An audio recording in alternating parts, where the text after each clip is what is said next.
Last alien girl of her kind, Captain Jake Morrison had seen many strange things during his 15 years exploring the Outer Rim territories, but nothing had prepared him for the sight that greeted him in the abandoned research station orbiting the dead planet Keth Prime. The distress beacon had been broadcasting for 3 standard months before his ship, the Wanderer, had picked up the signal. What he found inside the derelict facility would change everything he thought he knew about survival and sacrifice. The station's corridors were dark and filled with the stale air of a dying life support system. Emergency lighting cast eerie shadows on the walls as Jake made his way deeper into the complex. His scanner indicated one life sign emanating from the central laboratory section. Whatever had happened here, it had been recent enough to leave one survivor. The laboratory doors hissed open to reveal a figure huddled in the corner, surrounded by broken equipment and scattered research notes. She looked up at him with eyes that held depths of sorrow Jake had never witnessed before. Her skin had a subtle blue tint, and her hair fell in silver waves past her shoulders. Despite her alien features, there was something undeniably beautiful about her delicate bone structure and the way she moved with fluid grace. "You came," she whispered in accented but clear standard. "I had almost given up hope that anyone would receive my message." Jake lowered his weapon and approached cautiously. "I'm Captain Morrison of the merchant vessel Wanderer. What happened here? Are you injured?" She shook her head slowly. "Not injured in the way you mean. I am Luna of the Viridian people. I am the last of my kind."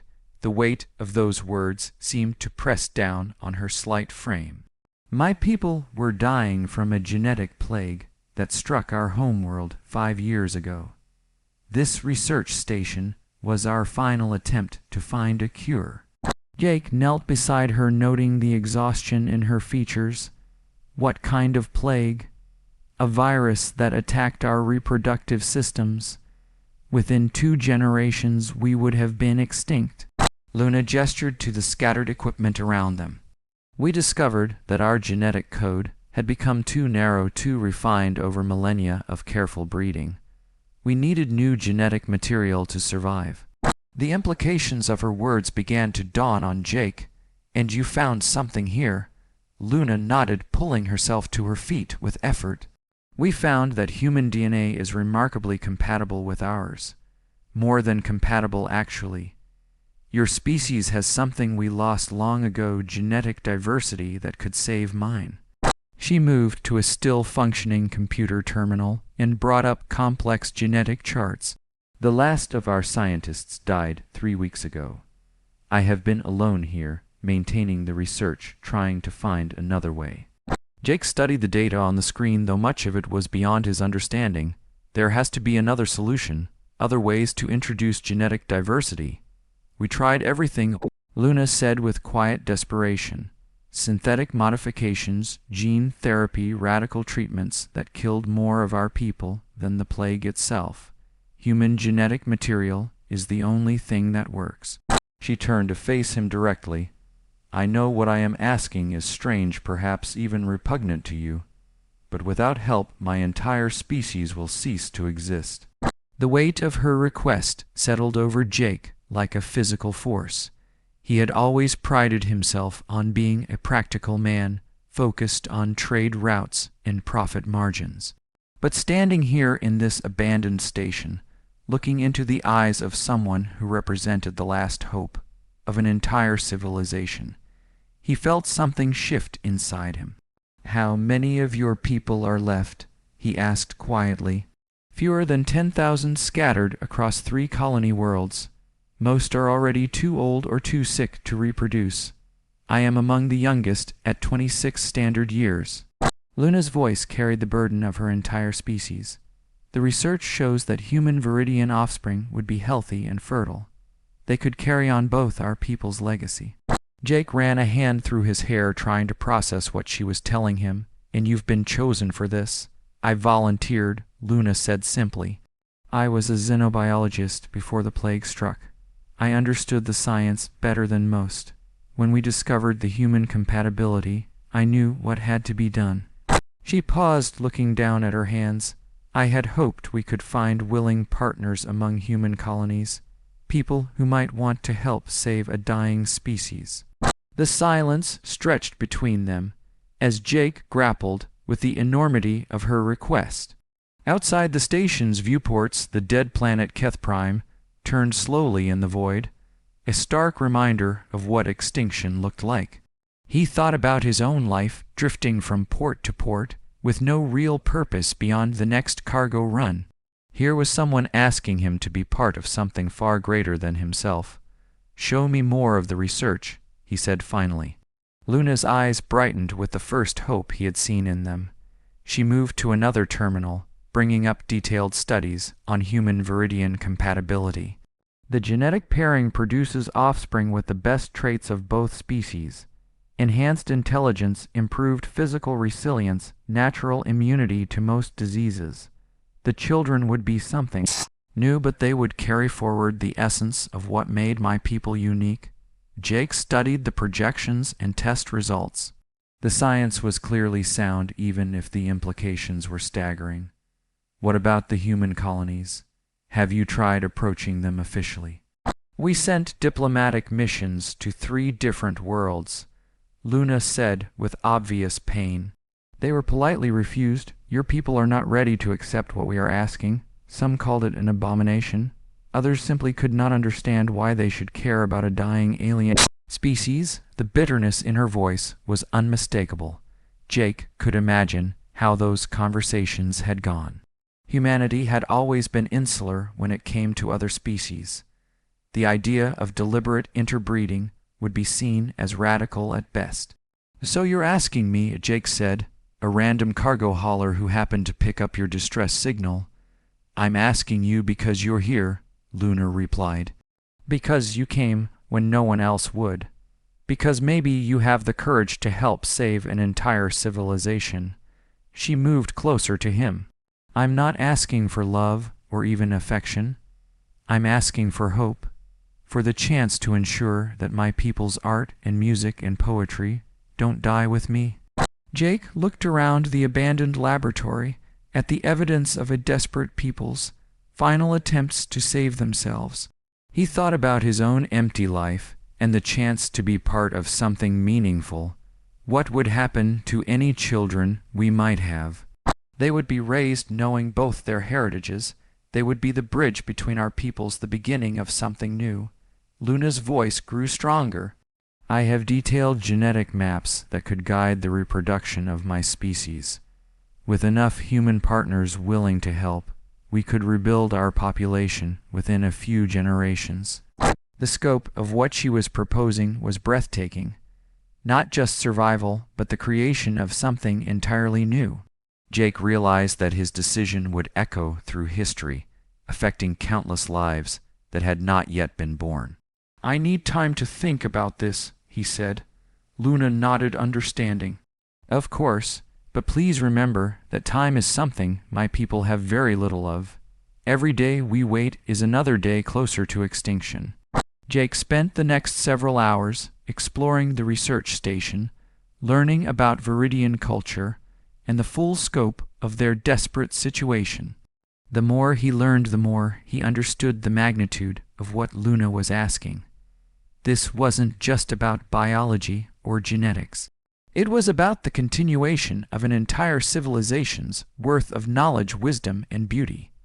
When he finally returned to the laboratory, Luna was sitting quietly among her people's artifacts. She looked up at him with eyes that held both hope and resignation. "I'll help you," Jake said simply. Luna's composure finally cracked and tears began to flow down her cheeks. "Thank you," she whispered. "Thank you for giving my people a chance to survive." Jake knelt beside her and gently took her hand. "We'll figure this out together, but first we need to get you off this dying station and somewhere safe." As they prepared to leave the abandoned research facility, Jake realized that his old life was over. He was no longer just a cargo hauler drifting through space. He had become something far more important, the last hope of a dying species, and the father of a new chapter in galactic history. The Wanderer's engines hummed to life as they departed the station. Behind them, Keth Prime continued its silent orbit around a dying star. But ahead of them lay the possibility of something unprecedented in galactic history, the voluntary merging of two species to create something greater than either could achieve alone. Luna sat in the co-pilot's seat, watching the stars stream past as they entered hyperspace. "Where are we going?" she asked. "To find others like me," Jake replied. "Humans who might be willing to help. Your people won't go extinct on my watch." As they traveled deeper into human space, Luna began to share more about her people's culture, their achievements, and their dreams. Jake found himself falling not just for her physically, but for the depth of her mind and the strength of her spirit. She had sacrificed everything for her people's survival, and now he was determined to help her succeed. Their first stop was the frontier colony of New Haven, where Jake had contacts among the independent settlers. These were people who had left Earth behind to build something new, who might be more open to Luna's proposal than the mainstream colonies. The response was mixed, but not entirely negative. Some settlers were horrified by the idea, but others saw it as the ultimate frontier adventure. Within a week, Jake had identified 3 volunteers, all young men, who had come to New Haven seeking adventure and purpose. As the months passed, Luna worked tirelessly to contact the surviving members of her species scattered across the galaxy. Many had given up hope, but her message that willing human partners had been found rekindled their determination to survive. The first hybrid children were born exactly 1 year after Jake had found Luna in the abandoned station. They were beautiful beings with the best characteristics of both species. Their eyes held the depth of Viridian wisdom combined with human curiosity.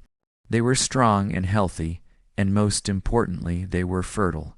Luna named their first child Hope, and Jake understood why. This tiny being represented the culmination of everything they had worked for. As he held his daughter, Jake realized that he had found something he had never known. He was looking for a purpose worthy of his entire life. The years that followed were filled with challenges as they worked to establish a new society that honored both human and Viridian traditions. There were political battles with both species governments who were suspicious of their hybrid offspring. There were cultural conflicts as 2 very different worlds learned to merge, but there were also incredible discoveries. The hybrid children possessed abilities that neither parent species had alone. They could perceive electromagnetic fields in ways that made them natural pilots and engineers. They had enhanced cognitive abilities that led to breakthrough discoveries in science and medicine. Most importantly, they were the bridge between species that Luna had envisioned. They grew up speaking both human languages and Viridian tonal communications. They learned human pragmatism and Viridian philosophy. They became living proof that cooperation between species was not only possible but beneficial. By the time Luna reached her 40th birthday, the hybrid population had grown to over 5,000 individuals. The pure Viridian population had stabilized at around 8,000, with many choosing to have children with their human partners. What had started as a desperate plea for survival had become something far greater. Jake often thought about that first day in the abandoned research station, when Luna had asked him to help save her species. He had agreed out of compassion and a desire to be part of something meaningful, but what he had gained was far more than he had given. He had found love with Luna that transcended species boundaries. He had found purpose in helping to create a new form of life. Most importantly, he had found proof that the universe was vast enough for all species to not just survive but thrive together. As he watched his children play with their friends, both human and Viridian and hybrid, Jake realized that Luna's desperate gamble had paid off in ways none of them could have imagined. Her species had not just survived, they had evolved into something new and wonderful. The last alien girl of her kind had become the mother of a new species that would carry the best of both their peoples into the future. And Jake Morrison, former cargo hauler, had become something he had never expected to be: a father to the future of galactic civilization. Their story became legend throughout human space, inspiring other species to seek cooperation rather than conflict. The research station where it all began was transformed into a memorial and museum, celebrating the day when desperation became hope and extinction became evolution. Luna and Jake lived to see their great-grandchildren carry on their legacy. The hybrid population had grown into a thriving civilization that maintained embassies on dozens of worlds. They had become traders and explorers, scientists and artists, carrying forward the best traditions of both their parent species. When Luna finally passed away at the age of 93, she was surrounded by hundreds of descendants who owed their existence to her courage and Jake's compassion. Her last words were a simple thank you to the human who had answered her desperate call for help. Jake followed her 2 years later, knowing that their sacrifice had ensured the survival of not just one species, but the creation of something entirely new. The hybrid children had become the galaxy's most effective diplomats and mediators, helping other species avoid the conflicts that had once seemed inevitable. Their story proved that sometimes the most important decisions in history are made not by governments or armies, but by individuals who choose compassion over fear and hope over despair. The last alien girl of her kind had asked for help and received it from the most unlikely source, proving that in the vast darkness of space, even the smallest act of kindness can light up the universe.